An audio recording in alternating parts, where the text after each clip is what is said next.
আসসালামু আলাইকুম রহমতুল্লাহ বরকাত। সম্মানিত ভিউয়ার্স, দর্শক ও শ্রোতাবৃন্দ, আমরা আলোচনা করব ওই সমস্ত ইবাদত নিয়ে যেগুলো বালা মুসিবত দূর করে বা বালা মুসিবতকে প্রতিরোধ করে, আসতেই যায় না। আল্লাহ তাআলার মেহেরবানি। প্রথমে আল্লাহ তাআলার শুকর আদায় করছি। আলহামদুলিল্লাহ, সালাতু ওয়াসসালামু আলা রাসূলিল্লাহ ওয়া আলা আলিহি ওয়া সাহবিহি আজমাইন ওয়া মান তাবি'আহুম বিইহসান ইলা ইয়াউমিদ্দিন, আম্মা বা'দ। আল্লাহ তাআলার খাস মেহেরবানি বান্দাদের প্রতি এবং দয়া যে আল্লাহ তাআলা এমন ইবাদত দান করেছেন মহানবী সাল্লাল্লাহু আলাইহি ওয়াসাল্লামের মাধ্যমে, যার দ্বারা বালা মুসিবত দূর হয়ে যায় অথবা বালা মুসিবতকে আসতে দেওয়া হয় না, প্রতিরোধ হয়। উম্মুল মুমিনিন আয়েশা রাদিয়াল্লাহু তাআলা আনহার হাদিসে এসেছে যে মহানবী সাল্লাল্লাহু আলাইহি ওয়াসাল্লাম যখন রাসূলের যুগে যখন সূর্যগ্রহণ শুরু হলো, রাসূলুল্লাহ সাল্লাল্লাহু আলাইহি ওয়াসাল্লাম মানুষদেরকে একত্র করে সালাত আদায় করলেন সূর্যগ্রহণের জন্য, খুতবা দিলেন, আল্লাহ তাআলার প্রশংসা আদায় করলেন। আল্লাহ তাআলার স্তুতি এবং প্রশংসা বর্ণনা করার পরে তিনি বললেন যে সূর্য এবং চাঁদ সূর্য এটা আল্লাহ তাআলার নিদর্শন, সময়ের দুটো নিদর্শন। কোনো ব্যক্তি মৃত্যু এবং তার কারো জন্মের কারণে এগুলো হয় না। তোমরা যদি সেরকম সূর্যগ্রহণ দেখো, এ ধরনের বালা মুসিবত, ফাদউল্লাহ, ১ নম্বর আল্লাহর কাছে দোয়া করো, দোয়া করতে বলেছেন। ২ নম্বর ওয়াকাব্বিরু, তাকবীর পড়ো, আল্লাহু আকবার বলো। ৩ নম্বর ওয়াসাল্লু, সালাত আদায় করো। ৪ নম্বর ওয়াতাসাদ্দাকু, এবং সাদকা করো। তো ৪টি নির্দেশনা করেছেন বালা মুসিবত দেখলে। এখানে এসেছে হাদিসে, সেটা হলো দোয়া, তাকবীর, সালাত আদায় করা এবং সাদকা করা।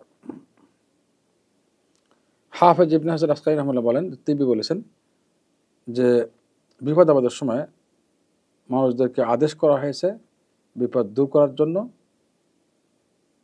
জিকিরের মাধ্যমে, দোয়ার মাধ্যমে, সালাতের মাধ্যমে, সাদকার মাধ্যমে। তার মানে এই ৪টে কাজ বিপদ আপদ দূর করে দেয় বা বিপদ আসতে দেয় না, প্রতিরোধ করে। আল্লামা ইবনে কাইয়িম রাহিমাহুল্লাহ বলেছেন যে নবী সাল্লাল্লাহু আলাইহি ওয়াসাল্লাম সূর্যগ্রহণের সময় আদেশ করেছেন সালাতের দাসমুক্ত করতে এবং তাড়াতাড়ি জিকিরে যাওয়ার জন্য, আল্লাহ জিকির তাড়াতাড়ি দিকে ধাবিত হওয়ার জন্য, সদকা করার জন্য। এখানে ইবনে কাইয়িম রাহিমাহুল্লাহর কথা যেটা উল্লেখ আছে সালাত, এবং উনি এখানে দাসমুক্ত করার কথা উল্লেখ করেছেন, কিন্তু অন্যান্য আমরা উপরে পাচ্ছি সেটা হলো সালাত, জিকির, দোয়া। সালাত, দোয়া এবং আল্লাহ জিকির করা এবং সাদকা করা, এ সমস্ত কাজগুলো বিপদ আপদ দূর করে দেয়, এই হাদিসে ব্যাখ্যা বলেছেন।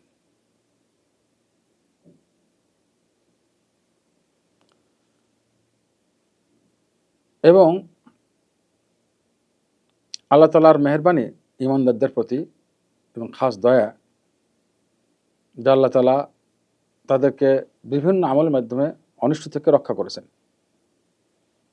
যেটা অন্যান্য জাতির প্রতি আযাব এসেছে, তারা ধ্বংস হয়েছে, ক্ষতিগ্রস্ত হয়েছে, কিন্তু আল্লাহ রাসূলের উম্মতের উপর বিশেষ মেহেরবানি আল্লাহ তাআলার যে তাদেরকে এমন আমল শিক্ষা দিচ্ছে যে আমলের মাধ্যমে বিপদ আপদ দূর হয়ে যায়।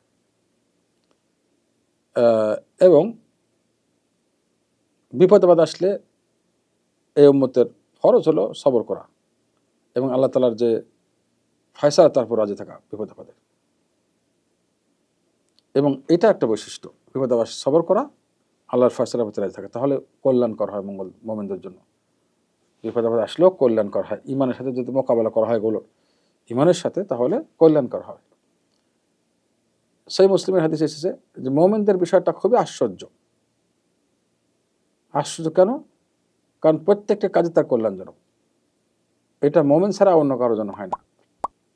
যদি কোনো ধরনের খুশির সংবাদ আসে, জীবনে কোনো ভালো কিছু আসে, তখন তারা শুকর আদায় করে এবং তার জন্য কল্যাণকর হয়। এই শুকর নিয়ামত বাড়িয়ে দেন আল্লাহ তাআলা, শুকর আদায় করলে কল্যাণকর হয়।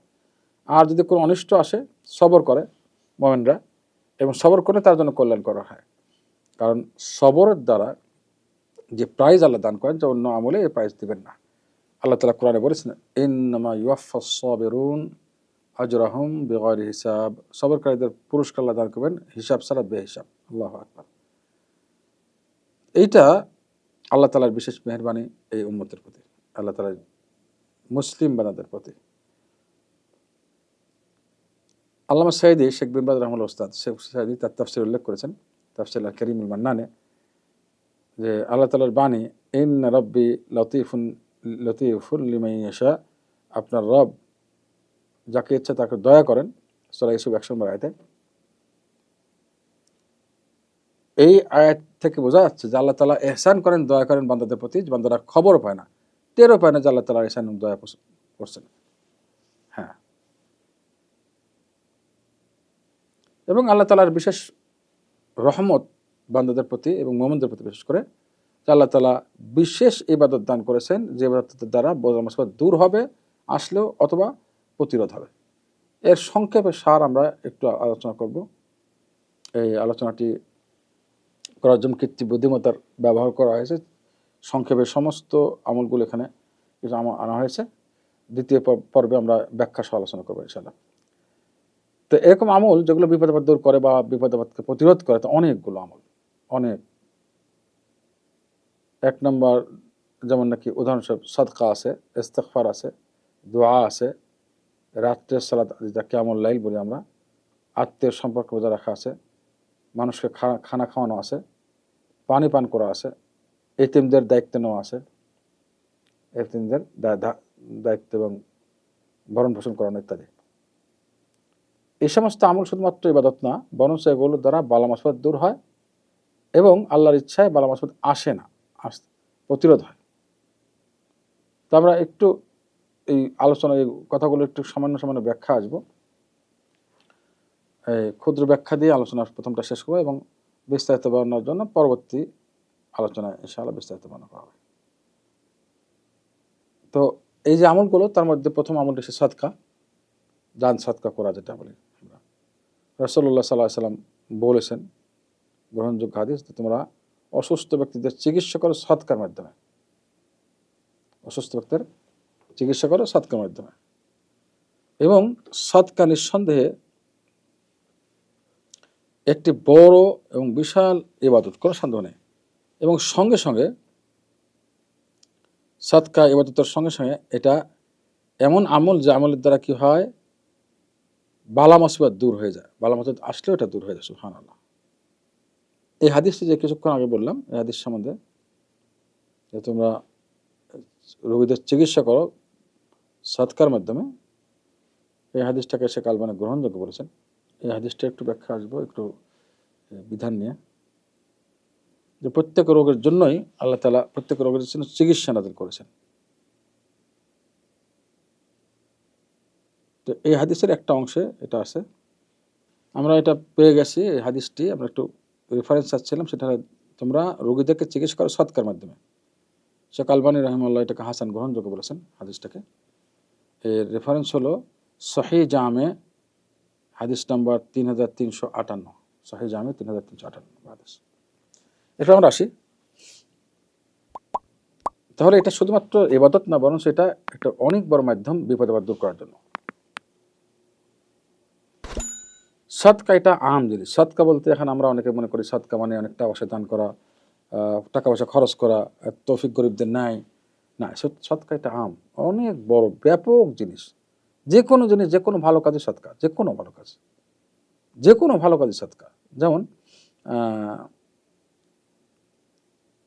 উদাহরণ দেই, খাদ্য খাওয়ানো, পানি পান করা, অথবা মুখাপেক্ষীদের কাপড় চোপড় দেওয়া, এতিমদের দেখাশোনা করা, যারা স্বামীহীন তাদের দেখাশোনা করা, এই ধরনের। এবং যে কোনো ভালো কাজ, এটাও সাদকা। আপনার রাস্তা থেকে কষ্টদায়ক জিনিস হারা দিবেন, এটাও সাদকা। এবং একজন মোমেনের সামনে দেখা হলো, সালাম দিলেন, সাদকা। সালামটা যদি কথা না বলেন, একটু মৃদু হাসি দেন, তবুও সাদকা। সুবহানাল্লাহ। নসিহত করলে সাদকা। প্রত্যেকটা ভালো কাজে সাদকা। কুল্লু মারুফিন সাদকা, প্রত্যেকটা ভালো কাজে সাদকা। 2 নম্বর আসি আমরা, যে আমলগুলোর দ্বারা বালা মুসিবত দূর হয়, তা হলো ইস্তিগফার। আল্লাহ তাআলা বলেছেন, মা কানা আল্লাহু লিউআযযিবাহুম ওয়া আনতা ফীহিম ওয়া মা কানা আল্লাহু মুআযযিবাহুম ওয়া হুম ইস্তাগফিরুন। আপনি যতক্ষণ পর্যন্ত আপনি তাদের মাঝে থাকবেন, আপনার উপস্থিত থাকা অবস্থায় তাদের প্রতি আযাব আসবে না, এবং আল্লাহ তাআলা ওদেরকে আযাব দিবেন না যদি তারা ইস্তিগফার অবস্থায় থাকে। আল্লাহু আকবার। ইস্তিগফার বালা মুসিবত দূর করে দেয়। যতক্ষণ ইস্তিগফার কন্টিনিউ হবে, ততক্ষণ বালা মুসিবত আসবেই না। সুবহানাল্লাহ। প্রতিরোধ করে। 3 নম্বর আমল হলো দোয়া, এবং এটা ইবাদতের মূল জিনিস। আল্লাহ তাআলা এই দোয়ার আদেশ করেছেন। আল্লাহ আদেশ করেছেন। অনেক আয়াতে কারিমায় দোয়ার কথা উল্লেখ হয়েছে। আল্লাহ তাআলা বান্দাদেরকে বলেন উদউনি আস্তাজিব লাকুম, তোমরা দোয়া করো আমি তোমার দোয়া কবুল করবো। আর মুমিনদের সর্বাবস্থার সবচেয়ে বড় হাতিয়ার হলো, অস্ত্র হলো দোয়া। মুমিনদের জন্য সর্বাবস্থায় সর্বক্ষণের জন্য সবচেয়ে বড় হাতিয়ার বা তার অস্ত্র হলো দোয়া। সুবহানাল্লাহ। এই দোয়ার মাধ্যমে সমস্ত দুশমনের মোকাবেলা করতে হবে। বিশেষ করে বালা মুসিবত যখন নাজিল হয় তখন দোয়া করলে অনেক বেশি ফল পাওয়া যাবে। দোয়া যেমন নাকি বালা মুসিবত থাকলে উঠিয়ে দেবেন আল্লাহ তাআলা, আর বালা মুসিবতকে প্রতিরোধ করবেন, আসতে দেবেন না। দুটোই এই দোয়ার দ্বারা হবে। ৪ নাম্বার হলো আত্মের সম্পর্ক বজায় রাখা। এটা যারা যেমন বরকত হয়, বালা মুসিবত দূর হয়, এবং এটা বয়স বৃদ্ধির একটা অন্যতম আমল, আত্মের সম্পর্ক বজায় রাখা নেক হায়াত বৃদ্ধির জন্য। ৬ নম্বর হলো খানা খাওয়ানো। এটা উত্তম আমলের অন্তর্ভুক্ত। খানা খাওয়ানো উত্তম আমল, বালা মুসিবত দূর করে দেয়, এর সওয়াবও আছে, সঙ্গে সঙ্গে বালা মুসিবতকে প্রতিরোধ করে। এভাবে পানি পান করানো সেম, এটাও একটা সাদকা। পানি পান করানো কাউকে এক গ্লাস পানি দিয়েও সাদকা করা উচিত। এবং মহানবী সাল্লাল্লাহু আলাইহি ওয়াসাল্লাম বলছে যে তোমরা খেজুরের একটা অর্ধেক খেজুর দিয়েও জাহান্নাম থেকে মুক্তির ব্যবস্থা করো। অর্ধেক খেজুরের সাদকা করতে বলেছেন। এর দ্বারাও কি হবে? বিশাক্কি তামরা, বিশাক্কি তামরা, একটা খেজুরের অর্ধেক দিয়ে হলো কি করো? জাহান্নাম থেকে মুক্তির ব্যবস্থা করো, অর্থাৎ সাদকা করে জাহান্নাম থেকে বাঁচো। তাহলে পানি সাদকা বালা মুসিবত দূর করে। এর মধ্যে আপনার টিউবওয়েল করা হতে পারে, পুকুর খনন হতে পারে, যে কোনোভাবে পানির ব্যবস্থা করে দেওয়া, বোতলের পানি হতে পারে, তাই না? অথবা কাউকে যদি ঠান্ডা পানি পান করার জন্য, যদি ঠান্ডা পানির জন্য যে ফ্রিজগুলো আছে ওগুলো দেওয়া হয়, তবুও একই এর মধ্যে পড়বে, যে কোনোভাবে। আরও আসবে হলো ৮ নম্বর আমল, সেটা হলো এতিমদের রক্ষণাবেক্ষণ করা। অনেক বড় নেক আমল, এবং এর দ্বারা সওয়াবও যেমন আছে, বিশাল সওয়াব, আজর, এবং এর দ্বারা বালা মুসিবত দূর হয়। এতিমদের রক্ষণাবেক্ষণকারী ব্যক্তি এবং মহানবী সাল্লাল্লাহু আলাইহি ওয়াসাল্লাম এভাবে থাকবেন পাশাপাশি, আঙ্গুল দিয়ে ঘেঁষে মহানবী সাল্লাল্লাহু আলাইহি ওয়াসাল্লাম। ৯ নম্বর আসে, সেটা হলো তওবা এবং আল্লাহর দিকে ফিরে যাওয়া। এর দ্বারা সমস্ত গুনাহ যেমন নাকি মাফ হয়ে যায়, আর তওবার অনেক শর্ত আছে, শর্তগুলো পূরণ করলে তবে এটা কবুল হবে এবং বালা মুসিবত দূর হবে এর দ্বারা। সেটা প্রথম শর্ত হলো যদি হক্কুল ইবাদ হয়, বান্দার হক নষ্ট হয়ে থাকে, তাহলে ওই হকগুলো ফেরত দিতে হবে বান্দাকে। ২ নম্বর শর্ত পিছনের গুনার জন্য আল্লাহকে লজ্জিত হওয়া। ৩ নম্বর বর্তমানে ওই গুনাহ সম্পূর্ণ ত্যাগ করা। ৪র্থ নম্বর শর্ত হলো ভবিষ্যতে কখনো এই গুনাহ না করার জন্য আল্লাহর সঙ্গে প্রমিস বা ওয়াদা করা। তাহলে ইনশাআল্লাহ এই আমাদের তওবা কবুল হবে এবং বালা মুসিবত দূর হয়ে যাবে। এই যে নেক আমলগুলোর কথা উল্লেখ করলাম, এই নেক আমলের কি আছে? প্রভাব রয়েছে, বা একটা প্রভাব রয়েছে। প্রভাবগুলো নিয়ে একটু আলোচনা করি। এই নেক আমলগুলোর বালা মুসিবত দূর করতে কী কী প্রভাব হবে? যে কোনো নেক আমল বালা মুসিবত দূরে কী প্রভাব রাখে? নেক আমল বালা মুসিবত দূর, যে কোনো অনিষ্ট দূর করে দেয় মানুষের কাছ থেকে, এর একটা প্রভাব। নেক আমল আল্লাহর রহমত টেনে আনে, দেন বালা মুসিবত দূর হয়ে যায়। ৩ নম্বর, নেক আমল দোয়া কবুলের কারণ, সুতরাং দোয়া কবুল হলে বালা মুসিবত দূর হয়ে যাবে। ৪ নম্বর, নেক আমল সমস্ত গুনাহ এর দ্বারা মাফ হয়ে যায়। অজু, যেমন অজুর কথা আসছে, যদি কেউ আমরা অজু করতে চায়, তো প্রত্যেক লাস্ট কতরা পানি যে অজু করার পরে শরীর থেকে যে পড়ে যায়, এই পানির এই এক ফোঁটার সঙ্গে সমস্ত গুনাহ বের হয়ে যায়। যেমন হাতের শেষ ফোঁটা অজু করার পরে পড়লে গুনাহ সব বের হয়ে যায়, মুখের তাই, পায়েরও তাই, এভাবে। তো অজুর দ্বারা সমস্ত গুনাহ হয়ে যায়। এভাবে সালাত আদায় করলে ৫ ওয়াক্ত সালাত মাঝখানে সমস্ত গুনাহ মাফ হয়ে যায়। তো নেক আমল দ্বারা গুনাহ সমূহ মাফ হয়ে যায়। সুতরাং বালা মুসিবত দূর হচ্ছে এর দ্বারা। সৎ আমল বা নেক আমল জান্নাতে প্রবেশের কারণ, জান্নাতে প্রবেশের অন্যতম মাধ্যম হলো সৎ আমল। আল্লাহু আকবার। যেমন ৫ ওয়াক্ত সালাত ইত্যাদি, সিয়াম, সঠিকভাবে আমল করলে আল্লাহ তাকে জান্নাত রাইয়ান নামক গেট দিয়ে ঢোকাবেন জান্নাতের, ইত্যাদি। খাসভাবে যদি সঠিকভাবে হজ পালন করে, উমরা পালন করে, তো একেবারে নিষ্পাপ হয়ে যায়, এবং কবুলি হজ যেটা হয় তার একমাত্র প্রায় জান্নাত। এভাবে বিভিন্ন নেকামলে জান্নাতের সুসংবাদ দেওয়া আছে। এরপরে নেকামল, তাছাড়া নেকামল মালসুমের বরকত নিয়ে আসে। এর প্রভাব, মালে কি হয়? বরকত হয়, এবং মালের বরকত হলে মাল থেকে যে বালা মুসিবত দূর হয়ে যাবে, মাল ধ্বংস হবে না। জাকাত আদায়ের মাধ্যমে, জাকাত আদায় মালের একটা নেকামল, জাকাত ঠিক মতো আদায় করলে মাল সংরক্ষিত হবে এবং বরকত হবে, আল্লাহ তাআলা মাল বাড়িয়ে দিবেন। এছাড়া নেকামল এর দ্বারা অন্তর কি হয়? প্রসারিত হয়, প্রশস্ত হয়, অন্তরে প্রশান্তি লাভ হয়। আল্লাহু আকবার। নেক আমলের দ্বারা অসুস্থ ব্যক্তি সুস্থ হয়ে যায়, শারীরিক অসুস্থতা দূর হয় এবং অন্তরের অসুস্থতা দূর হয় নেক আমলের দ্বারা। এর কিছু উদাহরণ দিতে পারি আমরা। যেমন সালাত সবচেয়ে বড় নেক আমল ইমানের পরে। তা আল্লাহ তাআলা কোরআনে কারিমে বলেছেন, কদ আফলাহাল মুমিনুন আল্লাযিনা হুম ফি সালাতিহিম খাশিউন। কামিয়াব হয়ে গেছে সমস্ত মুমিনরা যারা সালাতে খুশু অর্থাৎ ধ্যান সহকারে জানাত নিয়ে বিনয়ের সাথে সালাত আদায় করে। তো মুমিনরা সালাতে বিনয়ী হবে, আল্লাহর সামনে হাজির হবে। তো এই যে সমস্ত নেক আমলের দ্বারা অন্তর প্রশস্ত লাভ করে। এভাবে দরুদ শরীফ পড়লে, ইস্তিগফার করলে, যে কোনো নেক আমল এর দ্বারা অন্তর প্রশস্ত হয়ে যায়, মানুষের টেনশন দূর হয়ে যায়। এক সাহাবীর ঘটনা আমরা তো জানি। মহানবী সাল্লাল্লাহু আলাইহি সাল্লামকে যখন জিজ্ঞাসা করলে, রাসূলুল্লাহ আমি কতটুকু দরুদ শরীফ পড়ব, কতটুকু সময়? এটা একটা নেক আমল, অনেক বড় নেক আমল। আল্লাহ রাসূল বললেন, তোমার ইচ্ছা। তো সাহাবী বললেন যে অর্ধেকটা।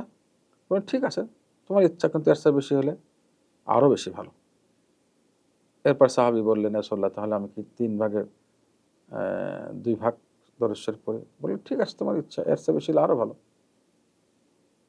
এভাবে মহানবী সাল্লাল্লাহু আলাইহি ওয়াসাল্লাম যখন বারবার বলতেছিলেন, তখন শেষে সাহাবী বললেন যে তাহলে আমি আমার পুরা সময়টা, যত সময় আমি খালি পাবো, সব সময়টাই দরুদ শরীফের কাজে লাগাবো, দরুদ শরীফ পড়ে। এটা বলার পর মহানবী সাল্লাল্লাহু আলাইহি ওয়াসাল্লাম তাকে সুসংবাদ দিলেন, ইযান তুকফা হাম্মাক ওয়া ইয়াগফার লাক যামবুক। এটা করলে তোমার সমস্ত টেনশন দূর হয়ে যাবে এবং তোমার গুনাহও মাফ হয়ে যাবে। তো অন্তরের প্রশান্তির জন্য নেক আমল বিরাট অবদান। এবং শারীরিক রোগ, মানসিক রোগ সব দূর হয় নেক আমলের দ্বারা। প্রত্যেকটা নেক আমলের একটা প্রভাব আছে। অন্তর রোগ কীভাবে দূর হবে? মানুষ যখন কোনো গুনার কাজ করে, তখন অন্তরে একটা কালো দাগ পড়ে হার্টে। গুনাহ বেশি করতে করতে সমস্ত হার্টের কী হয়ে যায়? কালো কালো হয়ে যায় সমস্ত হার্ট। তখন আর হার্ট ভালো কাজ পছন্দ করে না। ঠিক যখন নেক আমল করবে মানুষ, তখন এই নেক আমলের দ্বারা, ওযুর দ্বারা, সালাতের দ্বারা, জিকির আজকার, ইস্তিগফার, এগুলো করে, দরুদ শরীফ এগুলো পড়লে গুনাহগুলো মাফ হওয়া শুরু হয়, দাগ পরিষ্কার হয়ে যায়। যখন মানুষের গুনাহগুলো মাফ হওয়া শুরু হবে, অন্তর পরিষ্কার হবে, তখন প্রশান্তি অবশ্যই আসবে, শান্তির রাস্তা অবশ্যই আসবে। আর সমস্ত নেক আমলের মধ্যে আল্লাহর জিকির আছে। তা আল্লাহ তাআলা কোরআনেই বলেছেন, আলা বিযিকরিল্লাহি তাতমাইন্নুল কুলুব। আল্লাহর জিকিরের দ্বারা কি হয়? অন্তরের প্রশান্তি লাভ হয়। তো নেক আমল যেমন বালা মুসিবত দূর করে দেয়, অন্তরের প্রশান্তি লাভ হয়, শারীরিক রোগও আল্লাহ তাআলা এর দ্বারা সুস্থতা দান করেন এবং মানসিক রোগও এর দ্বারা দূর হয়।